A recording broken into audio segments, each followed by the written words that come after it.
Muito boa tarde para você que nos acompanha. Estamos no sistema de comunicação da Rede Século XXI para todo o Brasil, graças a Deus. O Brasil Cristão está chegando nesta terça-feira com mais uma catequese. Nós já estamos aqui a postos, né? Hoje nós começamos diferente aqui a nossa catequese. Isso.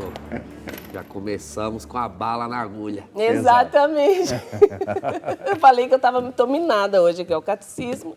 E a Bíblia, aqui eu estou com a tradução do Peregrino, né? Olha do o tamanho. Grande biblista Luiz Alonso Scheckel. Isso mesmo, gente. Olha, hoje o Brasil Cristão, nós vamos fazer em 2 momentos o programa de hoje, a catequese de hoje, né, Fernando e Padre? Porque na terça-feira passada nós falamos do sacramento do matrimônio e nós ficaram muitas respostas sem respostas, sem serem respondidas. Muitas perguntas ficaram sem respostas. Então, nós vamos fazer esse primeiro momento, né, esse apanhado aí das dúvidas, porque a ideia é não deixar que você permaneça na dúvida, principalmente quando nós estamos falando do sacramento do matrimônio. Então, é o seguinte, nós começamos o programa já, você que acompanhou o programa passado sobre o sacramento do matrimônio e tem dúvidas e perguntas, pode enviar suas perguntas também agora, neste momento, né, Padre Fernando? Logo em seguida, nós vamos para o sacramento da ordem, mas nós vamos deixar o Espírito Santo conduzir para que ninguém fique na dúvida e não fique nenhuma pergunta sem resposta em relação ao sacramento do matrimônio. Combinado? Então, já vou falar o telefone, nosso WhatsApp está aí à disposição para você. 19997169915. Você envia sua mensagem com a sua dúvida através do nosso WhatsApp. Nosso telefone também está à disposição, né? Exatamente. Eu acho que uma das coisas mais lindas, para mim, pessoalmente, que na terça-feira passada o Padre Douglas falou e me tocou muito, é quando ele começa a explicar para nós a respeito do regime da graça. Nós estamos sob o regime da graça. E que de um modo maravilhoso, Deus tocou o homem e toda a realidade humana para que nós pudéssemos ter uma vida sobrenatural. E tudo aquilo que é essencial para nós, vamos colocar assim, na vida natural, Deus Nosso Senhor também sobrenaturalizou. Nós temos esses anseios, ou seja, nós transcendemos em tudo, né? Na necessidade de nascer, de crescer, de alimentar-se, de reproduzir-se, de tudo. Deus Nosso Senhor assumiu tudo isso e sobrenaturalizou. E o cristão, de fato, é aquele que vive em novidade de vida. Então, tudo isso que nós estamos falando aqui a respeito do matrimônio, eu acho que eu queria trazer de novo, Padre e Drica, o contexto no qual o Senhor Jesus explica o matrimônio, né? O choque dos seus seguidores dizendo assim, não, se é assim, Jesus, é melhor nem se casar, né? Porque eram homens meramente carnais, ainda não estavam vivendo o regime da graça, e diante do anúncio que Jesus faz do matrimônio, né? Lembra lá a distinção casamento e matrimônio? Diante do anúncio que Jesus faz do matrimônio na nova aliança, né? O homem carnal diz, então é melhor nem entrar nisso daí. Eu acho Mas muito o homem importante espiritual entende. que nós cristãos precisamos ter isso gravado, selado, mas é uma coisa que tem que ser óbvia para nós. Quando falamos de união de homem e mulher, estamos falando de sacramento de matrimônio sempre. Você é cristão, é batizado e é católico, então você está sempre, a todo momento, falando de sacramento de matrimônio. Casamento não é para cristão. Aquele casamento lá, aquela juntar de qualquer jeito, aquilo que não tem o sacramento. É bom que isso fique claro, não é? Para a gente começar a separar. Né? O Senhor nos fez para vivermos esse caminho de santidade, então somos separados para o Senhor. Cristãos é separado do mundo. Vive o sacramento do matrimônio. Padre. Esse versículo que o Fernando citou é capítulo 19 de São Mateus. No versículo 8, Jesus diz, né, respondeu-lhes, por vosso caráter inflexível, Moisés vos permitiu repudiar vossas mulheres. É interessante essa tradução do Scheckel, né? vosso caráter inflexível. Você lembra que eu dizia que a grande parte das traduções fala a dureza do vosso coração, esclerocardia, por causa do vosso coração de pedra. Aqui ele já traduz interpretando, né? O que é um coração de pedra? Um coração inflexível. Então, o divórcio, o adultério, a traição, essa falta de capacidade humana de contrair uma aliança que seja duradoura, que seja eterna, isso vem da inflexibilidade do coração velho, do coração pecador. Quem vive sob o regime da graça, quem vive sob a vida na graça, a vida no Espírito, não pode estar nessa inflexibilidade de coração. Ou seja, escravo dos impulsos, dos sentimentos, dos seus achismos. Eu vos digo que quem repudia sua mulher, se não for em caso de concubinato, já vou até explicar isso aqui, e se casa com outra, comete adultério. E aquele que se casa com a divorciada, comete adultério. Aí é quando os discípulos dizem, se essa é a condição do marido com a mulher, é melhor não casar-se. Mas na maior cara lavada eles falam uma coisa dessa, né? Se for assim, é melhor nem casar. E aí Jesus diz, nem todos aceitam essa solução, a não ser os que recebem tal dom. Olha aí. Veja, a não ser os que recebem tal dom. Cristãos. Cristãos não se casam por instinto, não se casam por atração, não se casam porque é assim que a sociedade anda, homens e mulheres devem se casar, como se fosse assim um imperativo. Cristãos se casam por dom, porque Deus une filhos e filhas no santo matrimônio. É um chamado, é uma vocação, não é um querer, não é uma exigência, tampouco um direito. É uma graça, é um dom.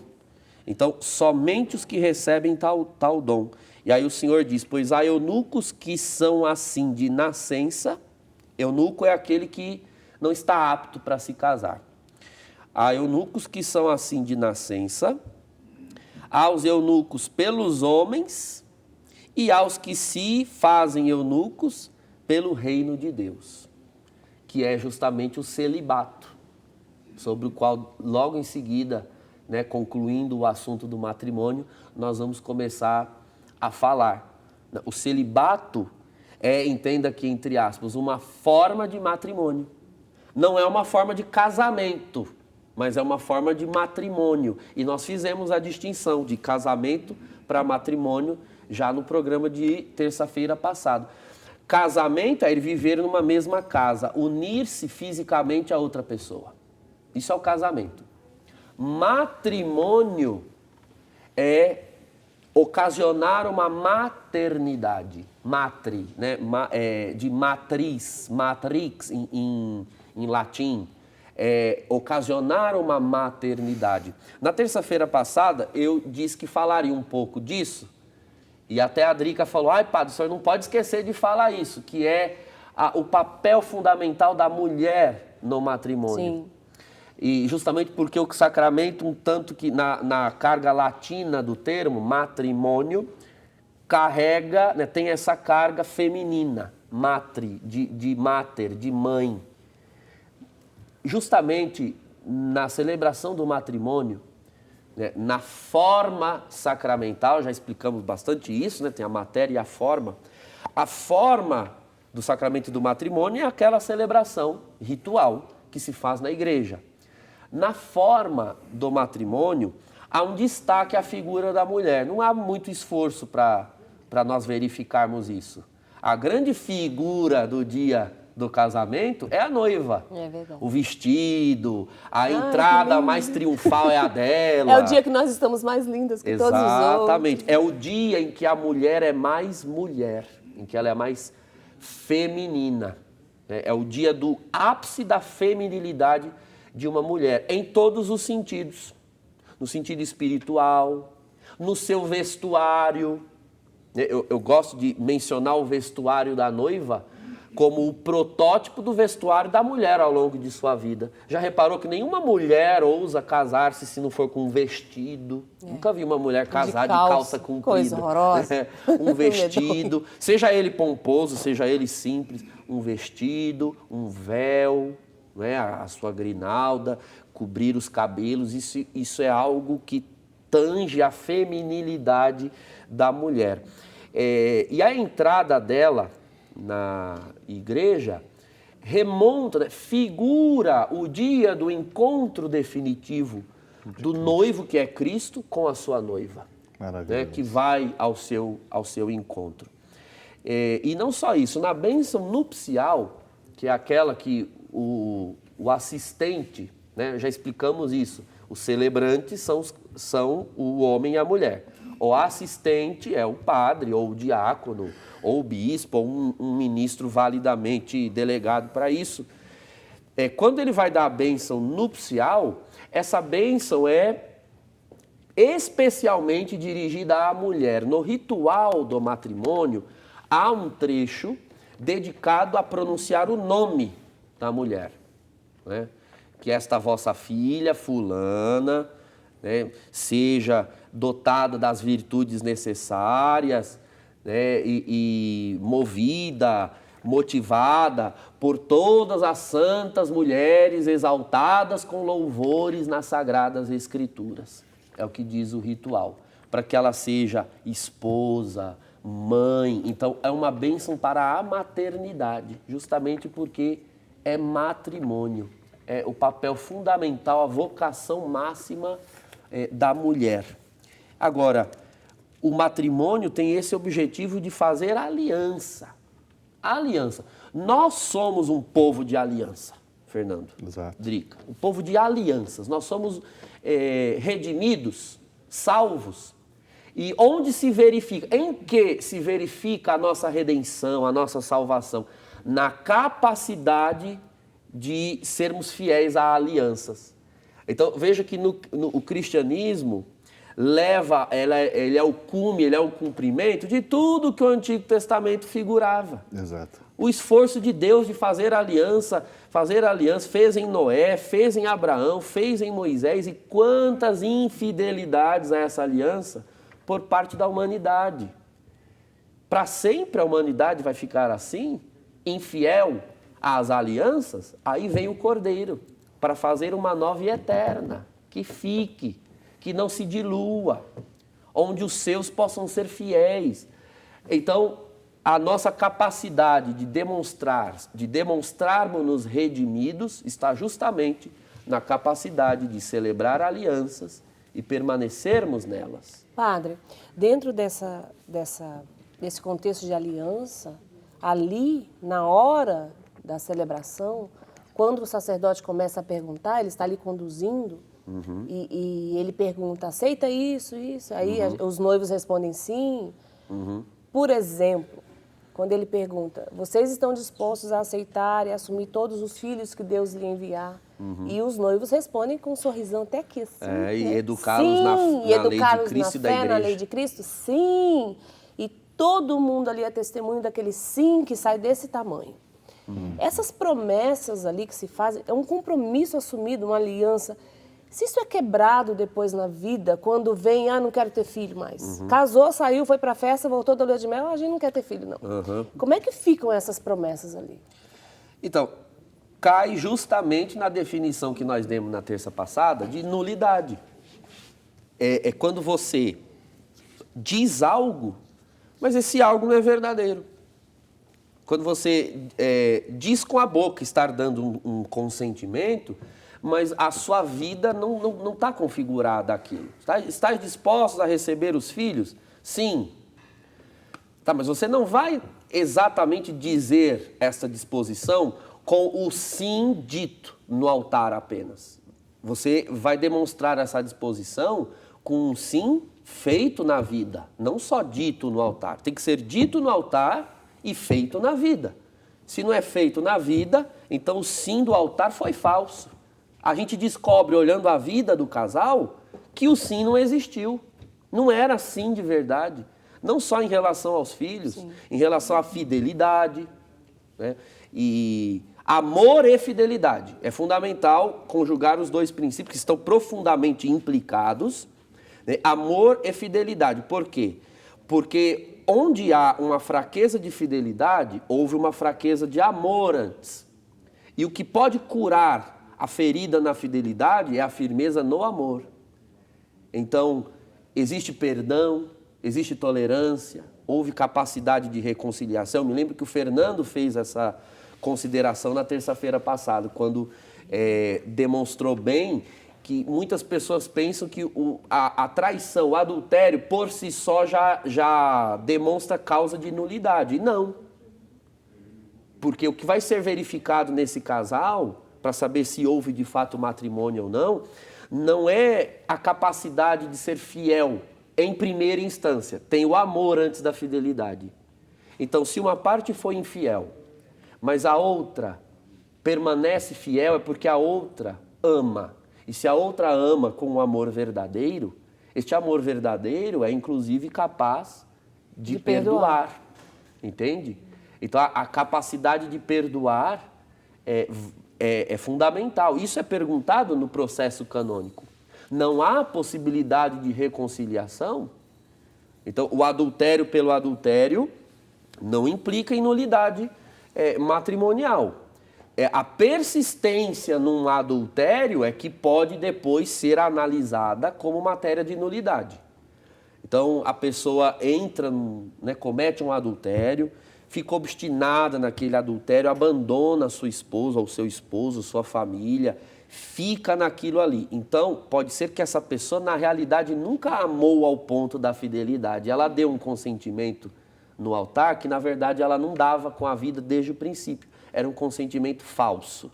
Se for descoberto isso, então, aquele sim foi um defeito de forma, porque havia um defeito de matéria e o sacramento não aconteceu. Olha, entende?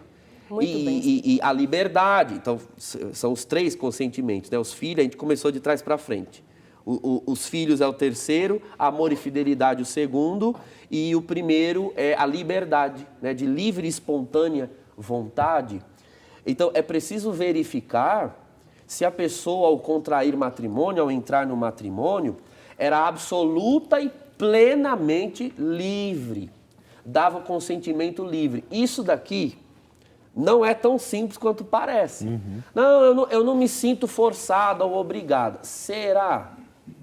Às vezes tem pessoas que estão forçadas e não percebem. Olha, eu atendi um caso, certa vez, de uma moça que realmente teve atitudes que acabaram prejudicando muito o seu matrimônio. Depois de casada, ela muito possessiva, muito ciumenta, então começou a ter crises violentas, sabe, de agressão para com o esposo, como que tratando o esposo como uma propriedade, sabe? Chega um ponto que fica insuportável viver num ambiente assim, onde não há o mínimo de confiança, sabe? A moça não aceitava o marido sair para trabalhar, sabe? Não, ele vai sair, se ele está saindo, ele vai me trair, sabe? Esse tipo de doença mental. Quando nós fomos verificar as razões que a levaram àquele matrimônio, ela era uma pessoa já de meia idade, né? Uma moça com já os seus 40 e poucos anos, arrumou aquele relacionamento e tinha pavor, verdadeiro pavor de não se casar. Medo de ficar só, de não arrumar alguém. Então ela fez de tudo para segurar aquele cara, né, para se casar com ele. E o cara realmente, em virtude de sinalizadas que a moça dava, ele até chegou ao ponto de se casar meio que por medo de, caso ele dissesse, olha, eu não quero mais porque você é assim muito pegajosa, né? Você me sufoca muito. Ele tinha medo, ele tinha receio de ela fazer uma besteira, né? De matá-lo. E alguns até matar. ameaçam, né? Olha, se você não casar comigo, eu vou me matar. Exato. Existe isso. E existe isso. Então, assim, o rapaz casou-se, querendo ou não, coagido pelo medo de ela fazer uma loucura. E ela também casou coagida por uma ideia. Ela fixou uma ideia de que ela não podia ficar só, ela tinha medo, ela tinha o pavor de ficar só. Mas esse pavor, isso não é também este coração duro? Esta inflexibilidade de coração. Uma pessoa que pensa assim, está sob o regime da graça, essa pessoa precisa de cura interior profunda. Ela está inapta, ela está no grupo desses aqui citados no versículo 12, né? Eunucos feitos pelas mãos do homem. Quem a traumatizou desse jeito? Que circunstâncias de vida a tornaram desta forma? Então, alguém, não sei, pai, mãe, família, outros relacionamentos, a deixaram incapaz para o matrimônio. Entende? Sim. É assim que eu interpreto esse texto de aos eunucos feitos por mãos dos homens. Pessoas e também, padre, estragam outras. Né? O Senhor falou na terça-feira passada que antes de casarmos e nos unirmos a outra pessoa, precisamos ter a capacidade de sermos inteiramente para Deus. De sermos sós para Deus. Então, se a gente não se tem ali com Deus, como é que vai se dar ao outro? Eu, sinceramente, quanto mais a gente fala sobre isso, mais assim, eu só consigo... Olha, isso aqui é para cristão, gente. É para cristão. É para cristão mesmo. Nós temos que entender que sem uma experiência do Espírito Santo de Deus, sem um encontro com Jesus Cristo vivo, um Deus que te basta, um Deus que enche o seu coração, que te dá um novo sentido, que te mostra de onde você veio, para onde você vai, por que você está aqui, sem isso... É impossível. Não, é que a pessoa pega e deturpa todo o demais. O batismo já é meia boca, a crisma vira meia boca, a Eucaristia, né, vai lá, recebe, mas não é comunhão. Né? Então tudo vira, sabe, você tira a chave do sobrenatural, é o contrário, você tira a chave do sobrenatural e aquilo que era para ser sobrenatural vira e aí nada. Está um alerta para os tempos que estamos vivendo, onde tudo que eles querem é tirar o sobrenatural, é dessacralizar. Prestem atenção vocês em casa, tirar o sobrenatural da vida do cristão. Se tirar o sobrenatural da vida do cristão, sobra o quê? Não é? Nós temos muitas perguntas. Vamos começar então? Vamos lá. Cássio, querido, nosso diretor que está conosco hoje, pode mandar a primeira aí. Fernando, olha lá, seu xará, Fernando. Boa tarde. Gostaria de parabenizar pelo programa, pelas explicações. Caso o padre que realizou o casamento, por algum motivo, for excomungado da igreja, como ficam os matrimônios que ele realizou? Ficam como estão, celebrados. Veja, se ele era um ministro validamente ordenado e com faculdade para assistir, veja, não é o padre quem celebra. Nós já falamos sobre isso na terça-feira passada. O matrimônio, quem preside é o casal. Se aquele que testemunhou, né, o padre ou o diácono, no tempo em que testemunhou, era validamente ordenado, com uso de ordens, então... absolutamente tranquilo, né? Normal esse matrimônio. Tem um caso curioso, na minha família, os meus irmãos são casados, né? Minha irmã se casou em 98 e meu irmão em 2007. O sacerdote que assistiu o casamento da minha irmã deixou o ministério. E o sacerdote que assistiu o casamento do meu irmão foi suspenso de ordens. Aí uma vez minha cunhada brincou, vamos ter que casar de novo porque o padre foi suspenso de ordem. Eu falei, não, que Deus uniu, ninguém separa, né? Não foi o padre que uniu essas pessoas. Vocês celebraram o matrimônio com a assistência de um padre, tá certo? Então o padre pode ter sido excomungado, veja... Pode estar em pecado mortal, nós já falamos isso aqui também. Isso querendo ou não, uma forma de donatismo. É atrelar a validade do sacramento à condição do ministro. E imagine só, o bispo que me ordenou já é falecido. Então, eu ainda sou padre? Claro que eu sou padre. Ele me ordenou, mas o sacramento, uma vez feito, ele está feito. Ele não está mais atrelado a quem o presidiu. E se eu morresse agora, as hóstias que eu consagrei domingo no sacrário continuam consagradas? Claro que continuam consagradas. O ato sacramental, uma vez realizado, né, ex opere operato, é um ato de Cristo. Uma vez celebrado o sacramento, ele permanece sacramento. A gente precisa começar a ver, vou falar talvez uma besteira, só me corrija, pelo amor de Deus, para não falar uma heresia. Vamos ver. O sacramento é quase uma pessoa, gente. Ele existiu, ele está ali, ele não vai embora. A partir do momento que ele foi colocado ali... Sim, eu entendi o que você quis falar, e tá certo. É um organismo vivo, é Cristo. É a graça. Graça é vida de Deus. Uma vez derramada ali, está ali, tá? Não está mais atrelada a ninguém, a não ser a própria matéria. Então, atenção, a não ser a própria matéria. Quando o padre que celebrou, né, que assistiu, ou o diácono, ele não era a matéria do sacramento, desde o princípio. Matéria do sacramento do matrimônio é o homem e a mulher, vivos e unidos. Uma vez que a matéria de um dos dois se desfaz, já não há este matrimônio, o sacramento. Então, em caso de viuvez, já não há um vínculo matrimonial. É claro que há um vínculo cristão, a comunhão dos santos, essa permanece por toda a eternidade. Mas o sacramento, matrimônio, ele já não está lá. O padre, só para fazer uma analogia, isso acontece com... Nós vamos falar sobre isso, né? Mas isso acontece com a Eucaristia, né? Sim. Você tem a presença real de Nosso Senhor no pão eucarístico. Isso. Né? Mas se por um momento, a Eucaristia fosse, sei lá, dissolvida na água... Sim, se a aparência do pão se desfaz, não há mais presença real. Se você... A matéria dilui. Não tá... Nós fazemos isso, às vezes, num caso, sei lá, a hóstia consagrada cai no chão, e por algum acidente, e a gente limpa o chão, purifica. Por uma questão de higiene, alguns preferem não comungar aquela hóstia consagrada. O que se faz se dilui na água.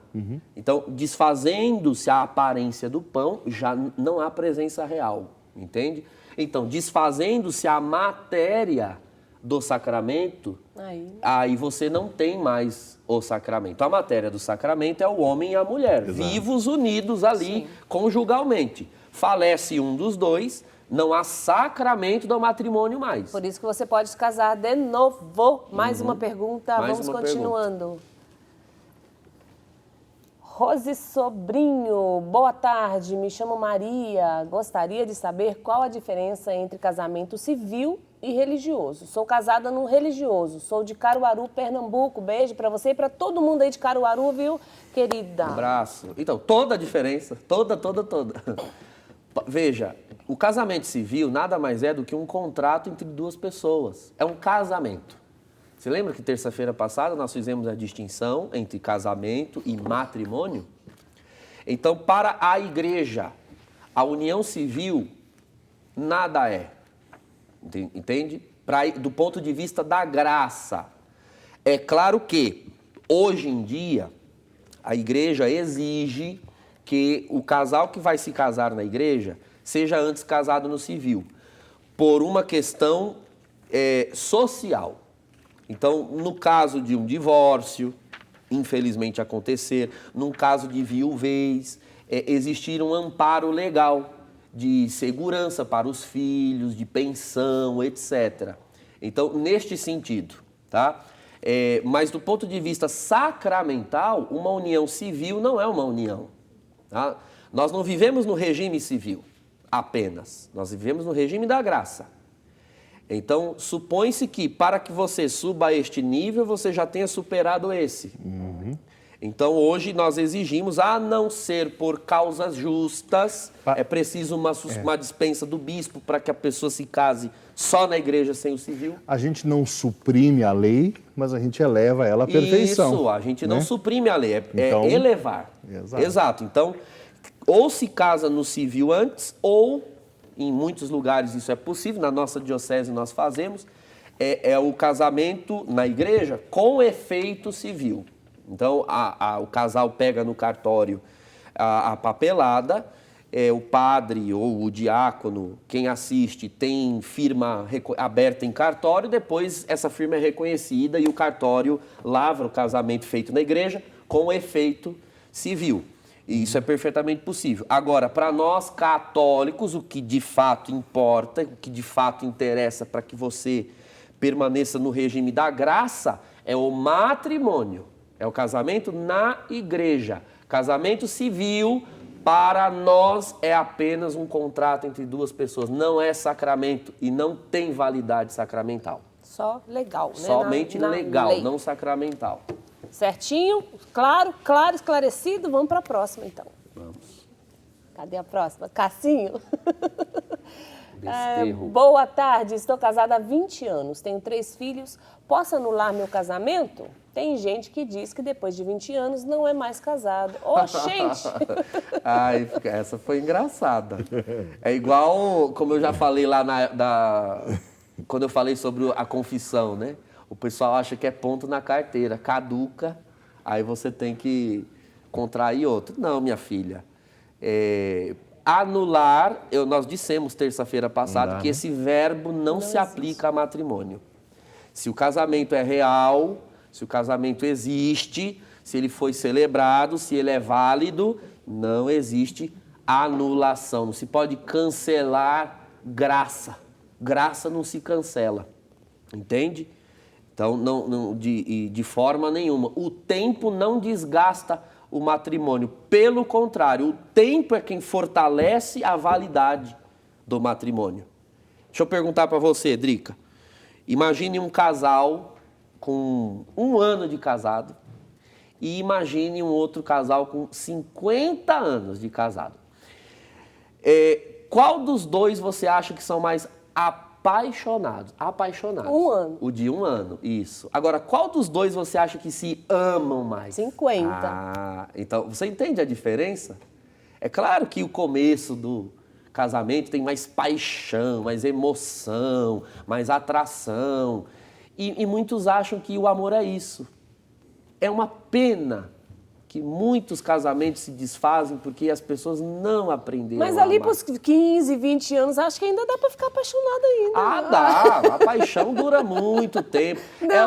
Ela muda a forma, né? Ela muda a forma, ela muda a intensidade, mas ela vai cada vez mais se tornando amor. Ela vai cada vez mais se tornando opção pelo outro, escolha pelo outro, e não atração. Porque a atração, se você parar para pensar, ela não tem muito a ver com amor, porque ela tem muito a ver ainda com prisão. Sim.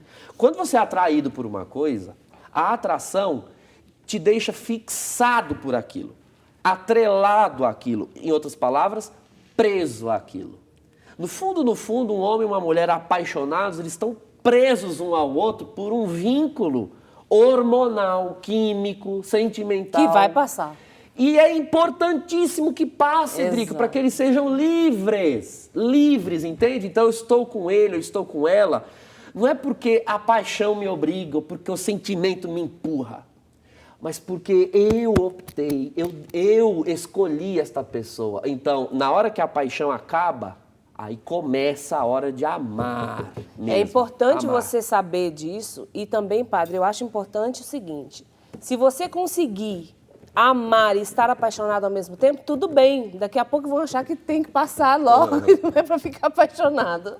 Não tem problema você estar apaixonado e amar ao mesmo tempo, mas uma hora vai passar.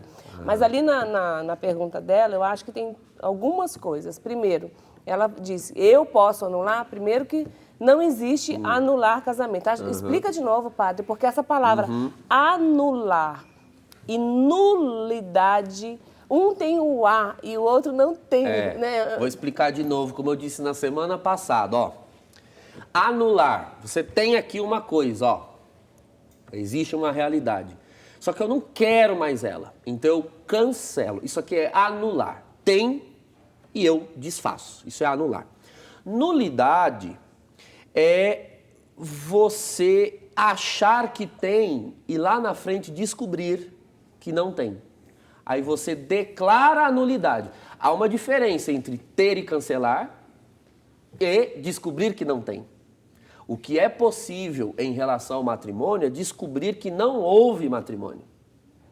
Tá? Descobrimos que não houve matrimônio. Desde o início havia um defeito ou de forma ou de matéria. Então a igreja declara que aquele matrimônio não aconteceu. Isso é a nulidade. Não é que a igreja pega o matrimônio, então aconteceu, foi válido, mas a gente está cancelando ele. Opa, isso não existe, isso não é possível. Uma vez verificado, eu já presenciei casos em que a pessoa entrou com processo de nulidade, a igreja fez a investigação e constatou. Houve matrimônio, sim.